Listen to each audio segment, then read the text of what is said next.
So hello there and welcome to a new episode of the DNF1 F1 podcast. As always, my name is Adam Burns, one of your hosts for this episode, and joining me once again my co-host Courtney Pine. Courtney, how are you doing this weekend? You okay? Yeah, I'm doing okay. Just looking back on a race that, to be honest, isn't going to live long in the memory. No, certainly not for the right reasons. I mean, of course, another story in this season in 2020. Perhaps a little caveat to the championship situation. Of course, it's probably too soon to suggest that, but you never know. It's always a good sign. But once again, a race, as you mentioned, Courtney, not one that lives long in the memory bank, but a race nonetheless that has been won by Valtteri Bottas. And this is the sort of circuit that we said in our preview last week, or you in particular mentioned, that Valtteri does love this circuit. He's had a lot of success in junior categories racing through Russia, and of course very, very strong in Formula 1. It's his second win at this circuit, his ninth for Mercedes, and of course his second win of the season. A critical moment in the season. We've been saying for a long, long time that Valtteri Bottas desperately needed to try and get a race win at this point of the season to try and stop the momentum that Lewis Hamilton had been gathering all season long. I mean, it's been 8 races since Valtteri had won a Grand Prix, of course, the first of which at the opening race of the season in Austria. And since then, Valtteri has been in a very difficult position where he just doesn't look like he's had the pace or has any sort of idea of how to beat Lewis Hamilton. But today, for all the right reasons, everything seemed to fall Valtteri Bottas' way, and he took full advantage of it today to get the win today, and of course close down that, or close in on Lewis Hamilton's championship lead, which is now 44 points after Valtteri getting the maximum 26 points for the win and the fastest lap, and of course Lewis Hamilton only coming third as a result of a 2 time penalties that he received for an incident at the start of the race, or before the race even started, I should say. So before we get into a bit of that, Courtney, what was your thoughts on the race? Of course, you mentioned that it wasn't one that was exciting to watch, but in general, what were your thoughts on that race? Yeah, there wasn't really much to report. You had Valtteri benefiting from, shall we say, an absence of Lewis Hamilton, which seems to be a bit of a trend without being too harsh on Valtteri. And then you had another example of Max Verstappen getting the best out of his car. And, taking advantage of any slip-ups that Mercedes make, which was pretty apparent today. And then beyond that, yet again, we had another very tight midfield battle, and it looks like Ferrari are now part of that. So I think that's another piece of information we can take from today. Yeah, absolutely right. And of course, there's so many stories happening throughout this race in terms of where you look through the pecking order. Of course, it wasn't the most exciting race, as we've mentioned a few times already. But nonetheless, there was action in certain areas of the field, certain stories that were unfolding in this race and may transpire into the remaining races of this season. Of course, we've still got, I think, 7 races to go. So still plenty of action and still plenty of time for Valtteri Bottas to try and hone in on Lewis Hamilton. But as you mentioned, Courtney, an important factor is that Lewis's turmoil, I suppose, if you'd like to say that today, a rare moment for him and the team, kind of contributed to their downfall today. It was of their own doing, of their own volition, if you like. And for those of you that haven't seen it, I'll just give you a little rundown of what happened. So at the start of, before the race started, I should stop saying at the start, but before the race started, the drivers and teams, obviously they need to get their cars to the grid. So what they tend to do, have a lap or two where they sort of do installation laps to make sure their cars are working properly. And as a part of that procedure, when they come to the exit of the pit lane, they do what's called a practice start. Now, the reason why they do practice starts is to test the bite point of the clutch, to make sure that the car's set up okay, to make sure everything's as it should be, so that when they have their getaway, when the lights go out to start the race, they will be able to maximise the efficiency of their start so that they can get away as quick as possible. Now, as a part of this phase, Lewis Hamilton, certainly no stranger to a practice start. I don't think I've seen a driver do more practice starts than Lewis Hamilton, and it has contributed a lot to why Lewis has been so good getting off the line, and he was so again today.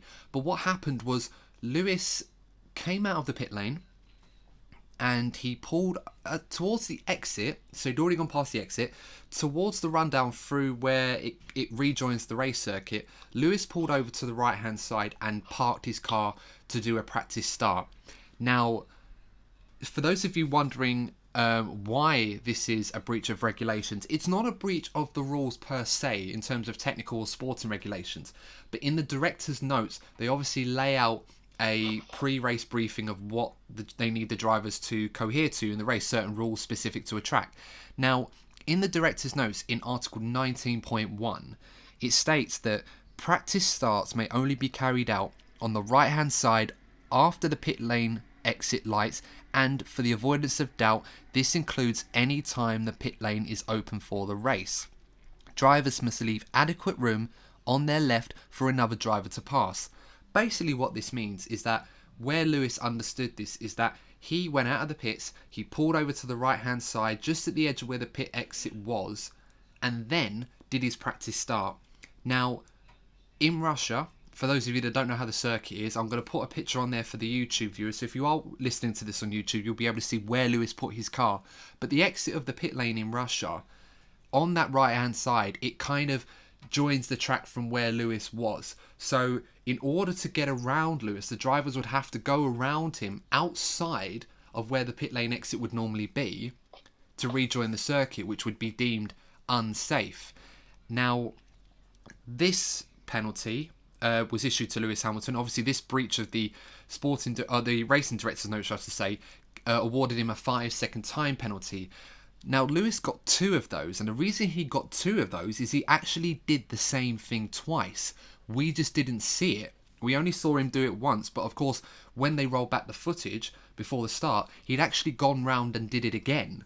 So the second time, he got another penalty for that. So this is why Lewis got 10 seconds worth of time penalties. Now, at the time, Lewis and Mercedes felt that they weren't doing anything wrong. It was both on the team radio basically talking about it, and they said that was absolutely fine. But according to the race director, Michael Massey, and the stewards, they felt that Mercedes and Hamilton were in breach, hence why they got the 2 time penalties. So having said all of that and tried to paint a picture for you guys, Courtney in particular, what did you think of this? Did you think it was a fair penalty to give to Hamilton and Mercedes, or did you think that perhaps under the circumstances it might have been a bit harsh to give him 2 penalties? I think, in all honesty, it's things like this that put a lot of people off Formula One. Like, before I continue speaking on this matter, I need to make this clear. I'm not salty. Lewis has still got a very strong lead in the championship. He's still got, he's still on the verge of becoming an all-time F1 winner, in history. But you just watch on and before the race has even started,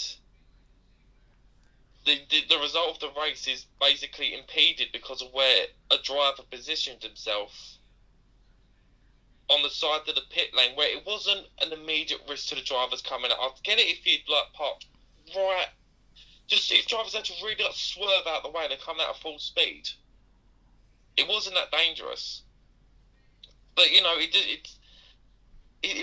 not only must it be complicated. Imagine if someone is watching the race for the first time.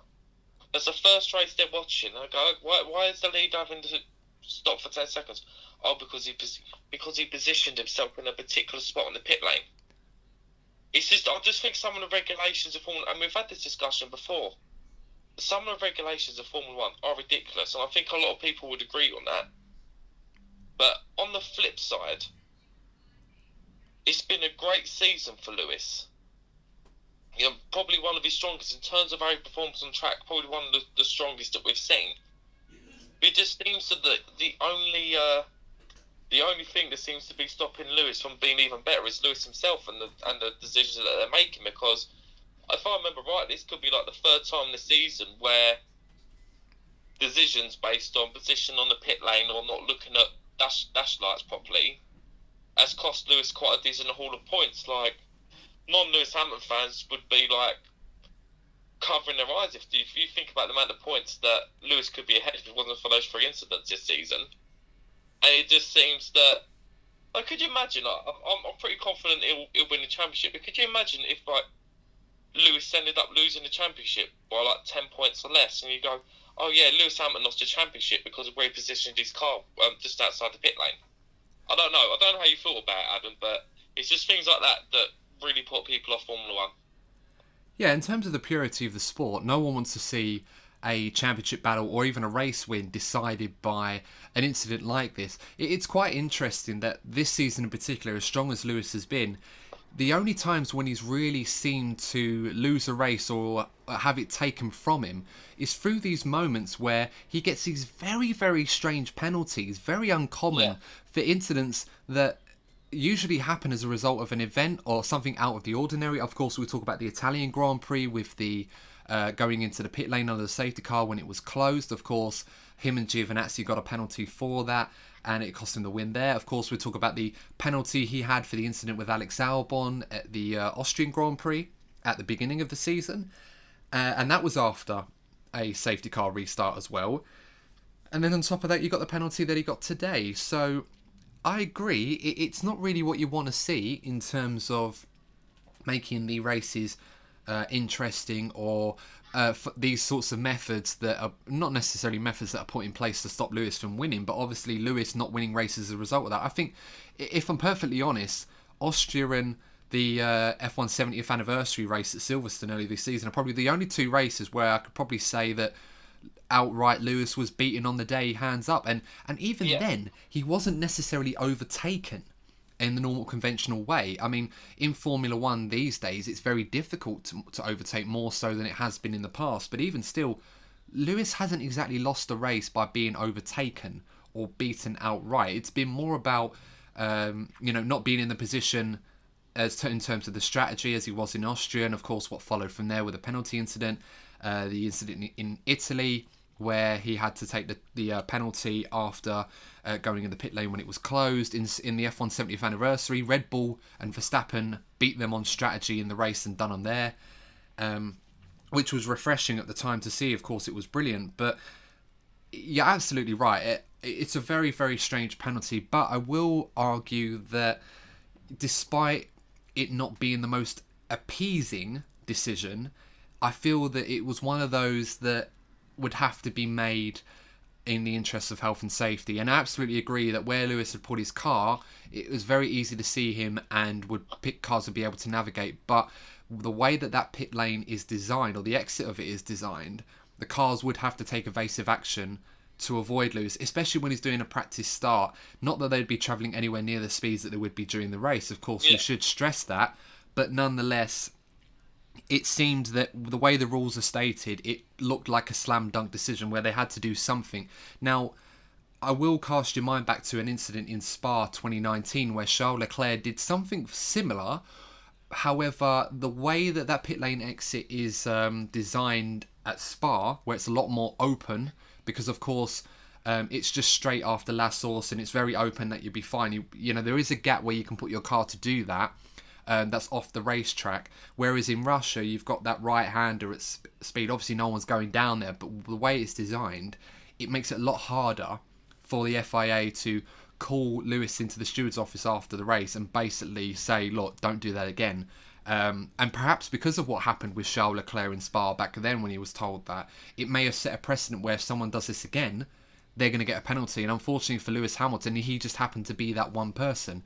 So you're right, it's not the way that you would want these races to be ultimately decided, and today it seemed that was the case for Lewis, and I think I'll have to ask a question on this to you in a moment, but as we said, because of this incident, it's cost Lewis a potential win, and Valtteri Bottas for once was able to take advantage of this. So before we get into Valtteri Bottas, I'm going to have to ask this question, because the way Lewis was driving, he was complaining on the radio about why Mercedes brought him in earlier to serve this 10-second time penalty. And of course, for those of you that were wondering why he couldn't just have 10 seconds added to the end of the race, long story short, if you receive time penalties in the race and you have a pit stop to make, you must serve that penalty in the pits. You cannot do a normal stop and then serve that afterwards. So that's why Lewis had to pit and serve the penalty then, rather than carry on and take the 10 seconds at the end, for those of you wondering.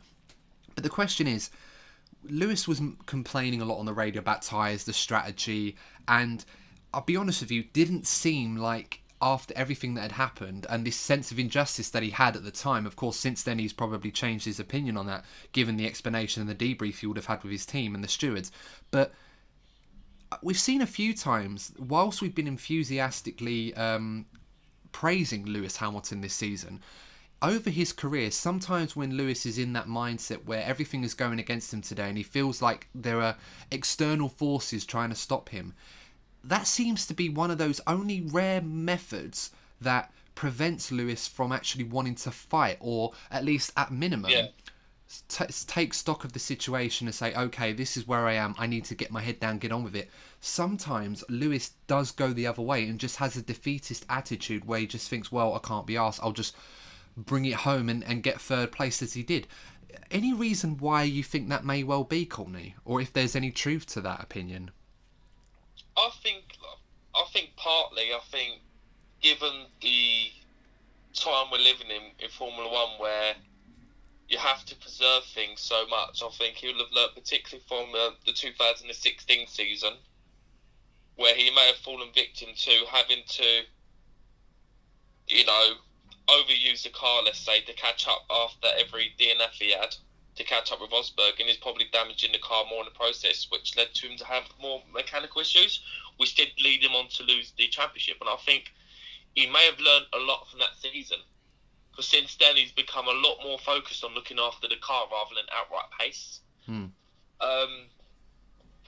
But yeah, I mean, as great as he is only human at the end of the day, and let's not forget that he was already at a disadvantage when it comes to strategy because of what happened in qualifying with Vettel's crash. So he had to start the race on the soft, which didn't last as long. So he already felt he was at a disadvantage, and then that happened. So he probably went into preservation mode. And let's not forget, as much as we want to be in the championship go down to the wire, he is still 44 points clear. He can afford to have a race like this and then hopefully go on next week and, extend the lead again. So he's in a position where he can have weekends like this. It's not like it's a close championship battle at this point. Yeah, I mean, we should stress the importance of that. I think almost it seems sometimes that Lewis's mental strength is beyond anything that we've seen in the sport sometimes, in terms of how he manages to handle all the adversity that comes his way inside and outside of the sport. But as I said before, there are moments like this where everything seems to go against Lewis, and rather than Lewis sort of try and be defiant and just get on with it and try and sometimes use it to fire him up, he tends to go the other way and just thinks, well, I can't be asked. As I said, I'll bring it home, preserve the car as you mentioned, and take the third place, which obviously is not a bad thing, given how good he's been this season. But I suppose when you look at someone as complete a driver as Lewis Hamilton, you almost see that could potentially be one of the very, very few cracks in an otherwise impervious armour, for lack of a better way of putting it. But obviously, 2016. That's exactly what happened in 2016. Yes, exactly. And he was very much in the fight, but it was almost after Malaysia. And of course, what we saw in Abu Dhabi, Lewis just kind of went into a different mindset where it's like, well, I'm not going to be able to get him out right. This is how I'm going to have to do it. It was a very strange situation. But yeah, it's almost weird to think sometimes when you see Lewis like that. It's almost like is this the same guy that's won, as we said, 90 Grand Prix, well on his way to winning a 7th World Championship. And of course, the records that come with that. It's pushed them back probably maybe a week or two in this case, but they're certainly going to be Lewis is certainly going to be on his way to breaking those in due course. But of course, moving away from this, because we've talked about him quite a lot already in this episode, we have to go back to Valtteri Bottas. Now, for Valtteri Bottas, this is a huge moment in his season. Potentially, this could be the moment that could gee him up and fire him up to get there. I personally, despite this being one of Valtteri's better weekends in a while, I'm still convinced that that this is just a minor blip and he'll be able to recover, and normal procedure will carry on for the remainder of the season. But let's entertain this idea that perhaps Valtteri Bottas will see this as a defiant moment where he believes now that he may be able to find a way to beat Lewis. How critical was this performance from Valtteri Bottas this weekend, because after qualifying, Courtney, it felt like he might get the pole. He didn't. Lewis ended up beating him again by quite some margin, and even Max Verstappen got ahead of him, so it almost seemed like normal service was going to be resumed. But Valtteri, he dealt with that. He got a great start. He got ahead of Max into turn 1, nearly got ahead of Lewis as well. But obviously Lewis made those errors before the start of the race, giving him the penalty, and since then Valtteri controlled the race. Do you believe this is a moment that Valtteri can take on, build up his confidence, and perhaps make a late charge for the championship this season? If this was Nico Rosberg, I'd say yes. But with Valtteri, I'm still going to say no, because I just feel that Lewis has too much of an advantage over Valtteri when it comes to overall pace. It's pretty obvious that in terms of ability, as much as I've always believed that Lewis has been better, it is pretty obvious that Rosberg was able to challenge Lewis a lot more consistently than Valtteri can. And this isn't going over the case of one season. Rosberg was relatively to Lewis over the 4 seasons they raced together. We're yet to see Valtteri consistently getting the better of Lewis, or as much as Rosberg did. So for me, I'm still very sceptical about that. Thinking from a Lewis Hamilton perspective, I reckon he'd be a lot more worried about this result had it been Max Verstappen having the same machinery and Max Verstappen had caught up by 11 points. So I think because it's Valtteri, I don't think it's as much of a panic. But yeah, if it was Max Verstappen, for example, that had achieved what Valtteri had today, I think Lewis might have had a lot more to worry about this evening. Yeah, I think that's a good point to make. I mean, you mentioned Max Verstappen, and once again, Max Verstappen putting in a very solid performance, literally got the most that he probably would have expected, or at least hoped for. He split the Mercedes, which for Red Bull is almost like a win, if you think about it, given their performance of their car relative to the Mercedes. But once again, Max, a solid drive from him, managing to consolidate that second place, although the Mercedes swapped the order between them two around him. And another strong performance from him, and to consolidate his position in the championship as well. But as you rightly mentioned, Courtney, Lewis would probably be more concerned if it was Max Verstappen in the other Merc, or even Nico Rosberg, as you mentioned, the 2016 F1 World Champion, rather than Valtteri Bottas. And I completely agree with your sentiments on this. As much as I'm happy for Valtteri that on a track that he was very, very successful at, and it was a race where everything seemed to go his way. He didn't really have to do too much after the first lap or so to get the win because of what happened to Lewis. You almost feel that this isn't really going to change the overall picture.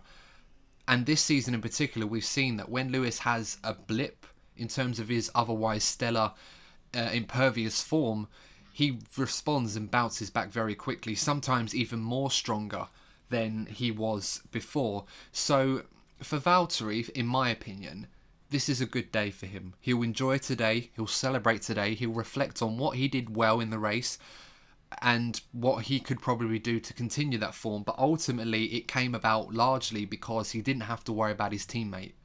And that's a factor that Valtteri, unfortunately, is not going to have as a luxury to him for the remainder of the season. I'm pretty certain of that. So with that in mind, Valtteri is going to have to find another gear, another level to really take it to Lewis towards the end of this season. And not only that, he needs to beat him quite convincingly, because a 44-point margin, albeit not a large one when you think about it. I mean, if it was the old point system, you'd be talking about, say, 16, 17 points. On the surface, that seems like it's a larger margin than it actually is. But for Lewis to give up 44 points to Valtteri, and I just don't think that that's a margin Valtteri can pull back unless something incredible happens. And I certainly hope, for Lewis's sake, that it's just a clean fight to the end, because I don't think it would be right for the sport for anything to interfere with that. We know Lewis has had troubles before out of his control. As you mentioned, 2016 was a very important one that was taken away from him in part. But we'll have to wait and see how it goes. But for this point, I would say it's just one of those weeks where nothing went right for Lewis in the race. And, the rest of the season, I don't expect to follow that suit. Which, of course, is in 2 weeks' time. So with that in mind, guys, obviously we've covered the top 3. We will take a quick break. And then in part 2, we will review some of the other interesting performances, good or bad, and incidents in the race. And of course, we will also be talking about the huge news this week regarding the change at the helm of Formula One, with current CEO Chase Carey of Liberty Media, the new owners of Formula One, stepping down from his role at the end of the year to be replaced by Stefano Domenicali, the former team principal at Ferrari, who is currently the CEO and chairman of Lamborghini, who will be taking over his role whilst Chase moves into the non-executive director's role, and obviously what that will mean for the sport, and of course assessing Chase's contributions to Formula One in such a short time and how important he has been for the current, present and future of the sport. So we will talk about it in part 2. So do what you got to do whilst this is on the break, and we will see you in part 2 of the DNF1 F1 podcast. So welcome back to part 2 of the DNF1 F1 podcast. So obviously in part 1 we were talking about the race itself and of course how important that win was for Valterri Bottas, and obviously what happened to Lewis and the impact that has for the championship, as well as covering Max Verstappen's day at Red Bull, a very otherwise quiet day, although a strong second place performance from him and the team, which they'll be very, very happy with as well. So moving on to some other performances in this race and covering some of the other drivers in the grid. First things first, Courtney, congratulations to Sergio Perez, a solid 4th position in the race. He qualified 4th as well, so he managed to hold on to that, and it looks like finally, after quite a few races where he's been off the cup, probably still recovering from the latent effects of COVID-19 which he had earlier in the season, but otherwise a very, very strong performance for Sergio Perez. 4th place, consolidated his position well, had a tough time at the start. Of course, he got bogged down behind the Renaults, who otherwise were very impressive in the early stages, but nonetheless he managed to go longer into the opening stint, managed to jump both the Renaults from the pit stops, and from there he just didn't look back really, quite comfortable in 4th place. So what would you make of Sergio Perez's performance today, Courtney? Much needed for him, I would say, given what's happened to him the last couple of weeks. Yep, I think that was the perfect statement for him to make. And let's hope that he gets a deserved seat in Formula One, because, luckily he didn't have to wait long to prove his point, but he certainly made it today.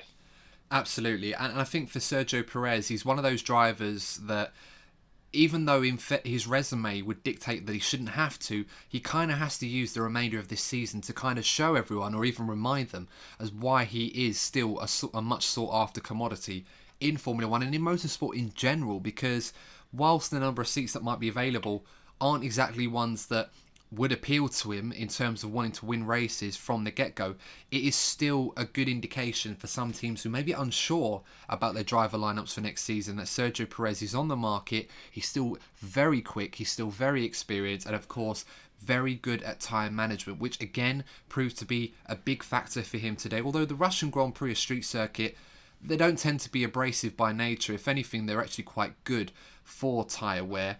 One-stop races all round today for most of the field, but Sergio Perez managed his race brilliantly. Of course, the pit stop strategy was executed to perfection, and he completely cleared the Renaults, who for most part were bogged down by Sebastian Vettel's Ferrari, and of course, as a result, what ended up being split by Charles Leclerc, who came in 6th place as well. So a bit of a mixed bag of fortunes for them, but of course, Lance Stroll, that incident with Leclerc on the first lap. What did you make of that incident, Courtney? Would you say that was just a racing incident? Because Charles Leclerc came into the inside of turn 4, it was, I believe, and it wasn't really anywhere for either of them to go. It was one of those incidents where two cars were never going to go, and Leclerc had the inside, and Lance Stroll was just in the wrong place at the wrong time. What were your thoughts on that? Yeah, definitely. I'd put it down as a racing incident. We've spoken about tedious rules impeding races for no apparent reason, and I'm pleased that Leclerc didn't get a punishment for that, because one of the main points of Formula One which draws people in is usually the first lap, and what you don't want is to have drivers sort of dithering over whether to make a risky overtake at the beginning of a race because they don't want to get penalised. So it was good to see. It was good to see Charles get away with that one. We didn't really do anything wrong anyway, but it's good to see he didn't get a punishment for it. And yeah, I mean, looking at the start of the race, I mean, the accident that Carlos Sainz had was bizarre and not particularly pleasant to watch, was it? No, it was.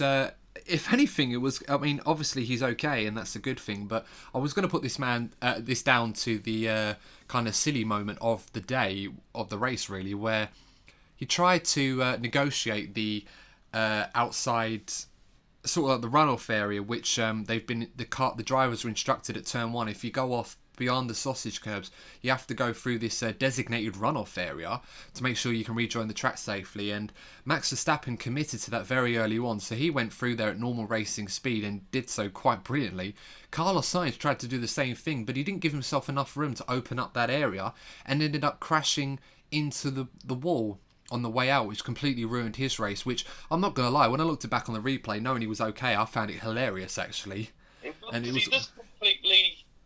He just kind of completely went in at the wrong angle, didn't he? Yeah, he didn't open it up, and as a result, he ended up going in and completely ruined his race. And as I said, it was quite amusing when you're watching it on the replay, but it certainly wasn't an incident Carlos would be too keen to be laughing at, in particular. But otherwise, his performances have been very good of late, and that was a bit of an off moment for him.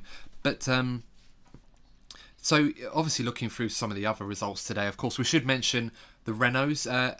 Again, 5th and 7th place is not necessarily a bad result for them, especially in their chase for the championship. Of course, battling away with Racing Point and McLaren for 3rd position. Ferrari, there or thereabouts, but they're a bit further behind. But definitely those three. But it could have been so much more for Renault today. Of course, they were running 4th and 5th early on in the race. Ricciardo and Ocon was doing a fantastic job for a lot of the race. But as the strategy started to change, Ocon got held up by Sebastian Vettel after the pit stops, and Sebastian Vettel was completely out of sync, definitely running a compromise strategy that Ferrari had asked him to run for benefiting his teammate, which did work to a degree. And then what happened for Renault to try and get... So I do apologise for that. Phone sort of making noise there. But what happened with them was that Ocon got stuck behind Vettel. He couldn't overtake him, so they orchestrated a manoeuvre to allow Ricciardo to overtake Ocon to then try and have a go at Vettel. But it happened at turn 1, and then Ricciardo went around the outside, but because of that, he was very late on the brakes and ended up going off the circuit and then didn't take the correct course to go through the runoff area as instructed, and then ended up getting a time penalty, which wasn't ideal. It ultimately didn't really affect his race finish because he came 5th anyway, and it was his radio message that was quite interesting to compare to what Lewis Hamilton was dealing with, the penalties he had in his kind of radio message where he sounded a bit defeatist, a bit angry, and that everyone was against him, that sort of thing. Ricciardo basically responded when his engineer said to him, Daniel, you've got a 5-second penalty. He said, okay, no problem, I'll just drive faster.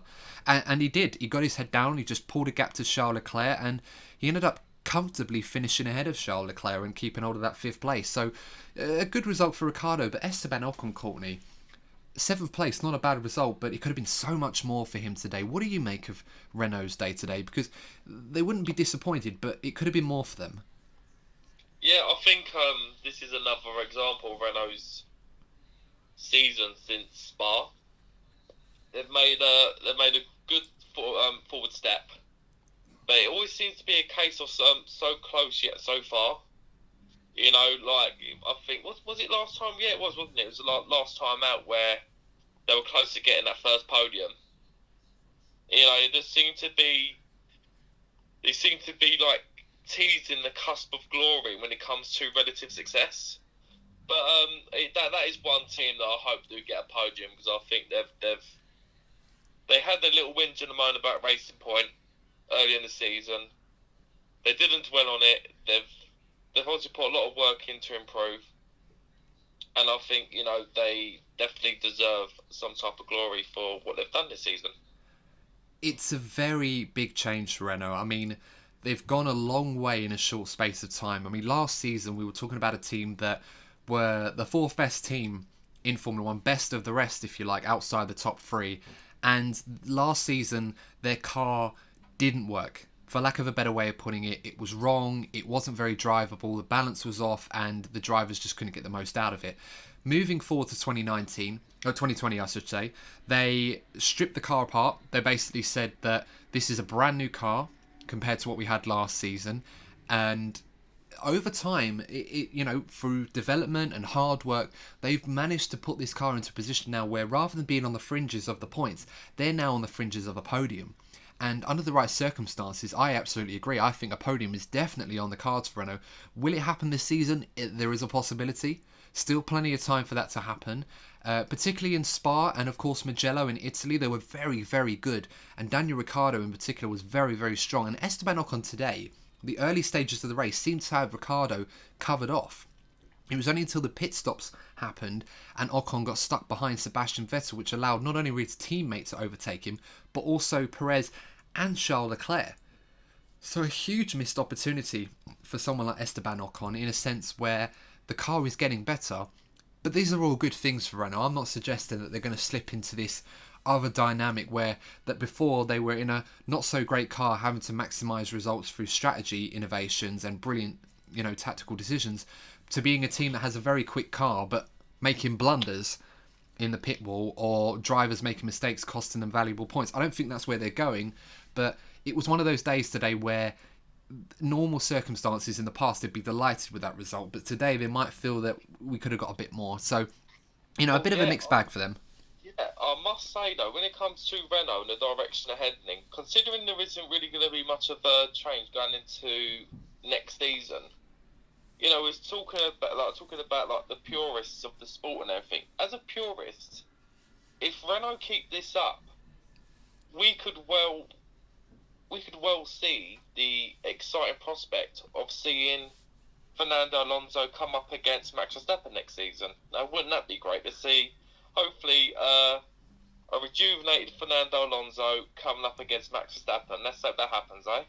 There's certainly hope so. I mean, a few years is a long time out of Formula One for Fernando Alonso. I mean, look at Michael Schumacher. He'd only been out of the sport for 4 or 5 years, and the whole dynamic of it had changed. Of course, his motivations were a bit different, and perhaps that's why we didn't see the absolute best of him that we saw in his before the first time round. But nonetheless, it can have an impact. And of course, hopefully Fernando, he will step into a Renault team much more stronger and competitive than he was in before, and of course than he was when he was at McLaren. Of course, McLaren will make strides next season as well, and not forgetting that next season, of course, they're aiming to reduce the downforce by around 10%, as they did in 2019. So you may find that Renault, a car that doesn't necessarily have the most downforce and is much more slippery in a straight line, it may favour them more than other teams that will have to lose more in downforce that's critical to them. So in terms of a hindrance on performance, it may affect Renault less, which will in turn give them a better car for next season relative to other teams. So a lot of good things coming out of Renault, a lot of good things for them as well. Speaking of which, we move on to a team very briefly. We're not going to cover them in too much depth this weekend, but Ferrari, a team that have had struggles all season long. Finishing in 6th place today, Charles Leclerc started in 10th after Albon's grid penalty, but this is the 3rd time in 4 races, Courtney, where both Ferraris have failed to get out of Q2 and make it into the top 10. Now, Ferrari mentioned that they were going to bring some updates to their car, the first sort of updates of its kind in quite a while, and this is a pattern we're going to see for the rest of the season with Ferrari. So nothing major or world-beating in terms of performance, but little bits here and there, little upgrades that are going to improve the balance of the car and address faults that they found on the 2020 car. And believe me, there's a lot of them that they will then take into 2021 and hopefully have a more competitive car, not to win races, but one that can definitely compete to potentially get on the podium a little bit more than it has done. And I think first things first, despite how you may feel about the strategy on what it did to Sebastian Vettel, but Ferrari played an absolute blinder in today in allowing Charles Leclerc to take advantage of his teammates' efforts to hold up the Renaults and at least split them to finish in 6th position today. Certainly in a car that you would have been probably expecting them to get into the points at the very best. So, I mean, what do you make of Charles Leclerc this season? I think it's very hard to judge Leclerc on how fast he's been driving compared to last season in the Ferrari that he'd won a few races in. But some of the drives he's put in and the way he's had to manage these faults of the car and improve his own driving style to actually accommodate that, he's actually done quite well and scored a few podiums. And of course, a result like he got today probably wasn't one they were expecting. So what do you think of Leclerc this season, Courtney? Are we seeing more of the driver that we were expecting to see, or the potential starting to show in him? Well, it's a conversation we've had many times when we discuss the ability of drivers. I think we both agree, Adam, that we tend to judge drivers' careers based on how they outperform not so good cars or cars ugly. We can, if we have a look at Max, we can see that he's doing it with this year's car. We've seen it with Lewis during his final years at McLaren. And it seems that we're seeing this now with Leclerc. So it definitely puts him in good stead going into seasons where he could well be closer to a duel with the likes of Max Verstappen. So, we want to be seeing this. We don't. When Lewis leaves, I think if you're not a Max Verstappen fan, you don't want to be seeing one man who's dominating the sport leave to be replaced by another man who does the exact same thing. So I think it's good news looking into the future of the sport when it comes to competitiveness. Yeah, no, you're absolutely right. And it's good to point out that I think there have been a few drivers this season that, despite not necessarily being in faster machinery than they have been in previous years, we've certainly seen them coming to the fore in terms of getting these results and seeing what they're really capable of. I mean, for example, Ricciardo, I think, is driving as fast as he's ever been driving, and that includes his time at Red Bull. Leclerc, again, I think he's driving very well this season, perhaps better than he was last season at Ferrari. He's not making as many mistakes, and he's doing a good job maximising the performance of his car in that regard. You've also got Pierre Gasly, another one. Of course, today, again, bittersweet with his 9th place, but obviously strategy calls were a bit strange there because they kind of got bogged down by the fact that they pitted Gasly on a virtual safety car to put him on faster tyres. But the virtual safety car, as a result of the markers that Grosjean drove through towards the end of the race, which was quite amusing, it was timed really poorly. I think 10 seconds earlier it might have worked for them, but it ended up costing him a place or two. One performance that we haven't mentioned that we really should do, that was at his home race today, and that was Daniel Kvyat, who got an 8th position for AlphaTauri, one of his best results of the season, certainly one of his best drives. They went on the alternate strategy today.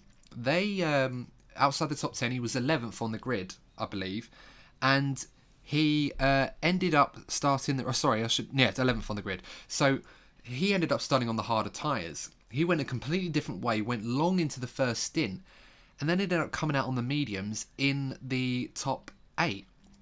And I've got to say, very impressive stuff from Daniel Kvyat today. I think we've talked in previous episodes about how good Pierre Gasly has been in the AlphaTauri this season, almost completely neglecting Daniel Kvyat for what he's doing. He's not necessarily doing a bad job, but today I think was a great reminder, and at his home circuit in front of his home fans, of course, where you see his face paraded all over the stands, which of course had fans this weekend. It was the first race that really had proper fans coming into the event since the original lockdown following COVID. But Daniel Kvyat in particular done an excellent job today, so I think he deserves special praise on that performance, and hopefully this is something we'll see a bit more of him towards the end of the season. Daniel Kvyat trying to remind AlphaTauri what he can do and perhaps try and secure a seat for them next season, which of course hasn't been confirmed yet, and we'll have to wait and see what he does. Yeah, I mean, we discussed last week how I feel that it would be very harsh for him to lose his seat in Formula 1 altogether. Same with Perez. So, again, it seems just in the same way that Perez has done, seems that Kvyat has made a bit of a statement at the perfect time. Yeah, absolutely. On the judges now towards the end of this episode, let's talk briefly now about the news that's come out this week in Formula 1. Of course, as we expected, Chase Carey is stepping down as the F1 CEO, obviously Chief CEO at Liberty Media, the company that bought out Formula 1, or the FOM I should say, from Bernie Ecclestone a few years ago.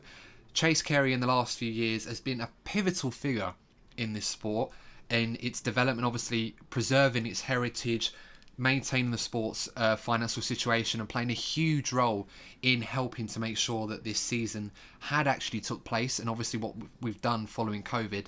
And of course, the outset for the future, which has been secured, whilst he now, from the 1st of January next year, will move into a non-executive director's role. So he will be there or thereabouts. And for those of you who don't know Chase Carey, I'll put a picture on the YouTube channel as well. The moustache guy, if you like. Very, very recognisable character in the Formula 1 parade, Chase Carey. And of course, Chase will be replaced by former Lamborghini chairman and CEO Stefano Domenicali. Now, for those of you that may recognise that name, you will know Stefano was the former team principal at Ferrari back 7 or 8 years ago, when Ferrari had Fernando Alonso and Felipe Massa. And of course, Stefano, very much a respected member of the F1 community, and of course was very much in high appraisal for his work at Ferrari. He'd been there for over 23 years. He was a grad student after university, joined Ferrari from there, worked his way up ever since, and of course a very successful individual in Formula 1, and now coming back to take over as the F1 CEO. So first things first, Courtney, what do you make of this huge news? Are you surprised by this? What do you think of Stefano Domenicali? Do you think this is the right man to take Formula 1 forward with its current vision? I think the cynics out there will be keeping an eye out for any Ferrari bias, which I don't think will happen, given that the the top of F1 is being run by the likes of John Todd and Ross Brawn, and if you have a look back on the last few years in Formula 1, there's nothing to suggest that Ferrari have benefited from this. So don't have to worry about that too much. And I think in a way it's just a slightly bit embarrassing for Ferrari, considering that Ferrari let him go and now he's one of the top men in Formula 1. So it kind of backs up the point we've made about the culture at Ferrari, because some of the people that they've let go have gone on to do better things. Yeah, it's a really good point to make, actually. And of course, we should stress that there aren't really many, or if any, there aren't really any bad people in Formula 1. There are lots of great, incredible minds and brilliant individuals, some of the best in the world. In any specific category you can think of, these guys and women, of course, are some of the most brilliant people in the world. And for good reason. Of course, as you can see, Stefano has been very successful outside of Formula 1 with a lot of racing projects, of course, with Lamborghini, Audi, of course. He had a stint there as well, following his departure from Ferrari. But this is definitely a Ferrari man. But that's not to say that his integrity will be jeopardised by giving Ferrari favours or trying to make things happen. I mean, given what we've seen from the latest Concord agreement, I'd say Ferrari would be very, very happy with the outcome before Stefano had even set foot in the door. So for me personally, there's a lot of praise for Stefano and a lot of people excited to see him back in the sport. I'm very happy that he's going to be back involved in the sport. Of course, from my experience as a Ferrari fan, I thought Stefano was very harshly treated in the way that he was removed, of course replaced by Marco Mattiacci. And this was during the period where Ferrari senior management were very, very heavily involved in the running of the team following the departure of Luca Di Montezemolo. And of course, it's one of those where you just feel that, with Sergio Marchionne as well, that Ferrari were going through a time where they were really chopping off the wrong people, for lack of a better way of putting it, and not really looking at the real issues of why they were so successful in the past, why they found it hard even now to replicate that success. And with Stefano as the F1 CEO, I can only imagine good things. I can only envision good things for the sport, given on the foundations of what Chase has laid there. I mean, let's talk about Chase for a few moments before we wrap this up. But Chase Carey's influence in Formula 1 for a few years has been nothing short of incredible. What this man has managed to help achieve in a short time has been incredible. Something that we didn't think we would ever imagine would happen under Bernie Ecclestone's regime at Formula 1, where, he's got the teams to agree to a budget cap, which is, and a one of around 150 million, maybe a bit more than that, but still incredible considering that some of the top teams in the sport spend more than double that already. He's also managed to handle this COVID situation with the exclusion of Melbourne incredibly well, and allowed us to have a championship in the way that we have, and a regular championship, I should say. It's probably been one of the better championships in recent years in terms of venues that we're going to. I can't say many fans are complaining about the circuit choices and the Grand Prix that we've had to go to, except to today perhaps, but Russia's never been a popular circuit in general. with the fans. And of course, let's not forget that we're now moving into regulations in 2022 where the F1 teams have had their input, but the whole emphasis has been purely to make the racing more competitive, make it more interesting for the fans to watch, and more than anything else, bring Formula One into an era where financially it's going to be more sustainable, environmentally wise it's going to be one of the leading sports in terms of being environmentally friendly, even to a point where they might be challenging Formula E in some regard to this. And he's bringing Formula One, it's sustaining their future, and it's going to be a very good future. And hopefully, I imagine Stefano will help to bring this vision, this transition, this plan that Chase has prepared with Liberty Media and the FIA, of course, and F1 management all together, which should hopefully culminate in a sport that we will see the next decade of Formula One racing to be up there with some of the greatest we've ever had to see. So I am certainly looking forward to that. And I would like to personally thank Chase for what he has done for Formula One in such a short time.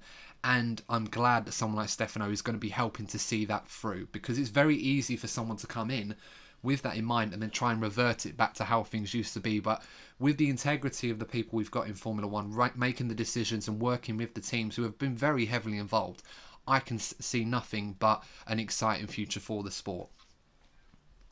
Yeah, Adam, you've made a lot of points there, and I can't really argue against what you've said. F1 has definitely been, very much refreshing in terms of how the race weekends are done, the branding. Let's not forget the new theme tune, little things like that make the weekend better. But yeah, if you have a look at the regulations going forward, it could lead to more competitive racing.